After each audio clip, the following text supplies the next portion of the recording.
한국국제대학교는 지난 2018년부터 대학 기본역량진단평가에서 낮은 점수를 받아 정부의 재정 지원이 모두 막힌 상태입니다. 재정 지원 제한 대학에서 벗어나기 위해선 신입생과 재학생 충원율이 높아야 하지만 신입생 모집은 미달되고 재학생도 학교를 떠나는 실정입니다. 보도에 김나임 기자입니다. 2018년 교육부가 진행한 기본 역량 진단평가에서 하위점을 받고 재정 지원 제한 대학에 포함된 한국국제대. 이에 따라 학자금 대출이나 국가장학금 등의 정부 지원이 모두 막힌 상태입니다. 오는 4월 또다시 교육부가 재정 지원 제한 대학을 발표할 예정인데 현재로선 대학 정상화가 쉽지 않습니다.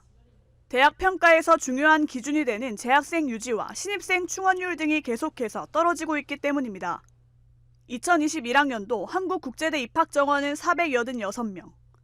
하지만 실제 등록한 학생은 100여 명밖에 되지 않습니다. 결국 모집 인원의 70%에 해당하는 348명을 추가 모집했는데 그마저도 등록률이 저조한 것으로 알려졌습니다. 대학을 이탈하는 재학생 수도 점점 늘고 있습니다. 부실대학 낙인이 찍힌 2018년부터 한국국제대 재학생 중도 탈락 비율은 10%를 넘기 시작했습니다. 지난해에는 그 비율이 15.4%까지 늘었는데 재학생 총 3,400여 명 중 500여 명이 학교를 떠난 것으로 나타났습니다. 여기에 올해 교육부가 대학 평가 기준에서 학생 충원율에 대한 배점을 2배로 늘려 한국국제대는 또다시 평가에서 최하점을 받을 수밖에 없습니다.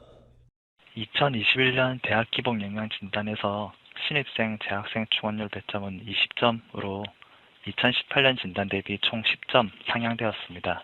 학령 인구 감소에 따라서 대학 입학 인원 감소도 예상되었기 때문에 대학의 자원 감축을 유도하기 위해서 재정 지원 제한 대학 해제가 사실상 어려워지자 한국국제대는 체육대 전환에 더욱 사활을 거는 모습입니다. 하반기에 학과를 기존 18개에서 13개까지 줄이고 그중 70%를 체육 관련 학과로 변경해 올해 안에 체대 전환을 성공시키겠다는 계획입니다. 하지만 대학 신뢰도가 낮아져 있는 만큼 체대 전환도 그리 순탄치만은 않습니다. 특성화 부분이 좀 구체적으로 나와야 될 어떤 그런 게 있기 때문에 지금 대학 구조조정위원회에서 그 학과별 어떤 구조조정을 좀 하고 있고요. 워낙 재정지원 제한대학이라는 게 못을 박아버리다 보니까 상당히 힘든 거는 사실입니다. 줄어드는 학령 인구에 신뢰도까지 하락하면서 존폐 위기에 처한 한국국제대. 체대 전환에 집중하고 있는 가운데 대학의 부담은 점점 커져만 가고 있습니다.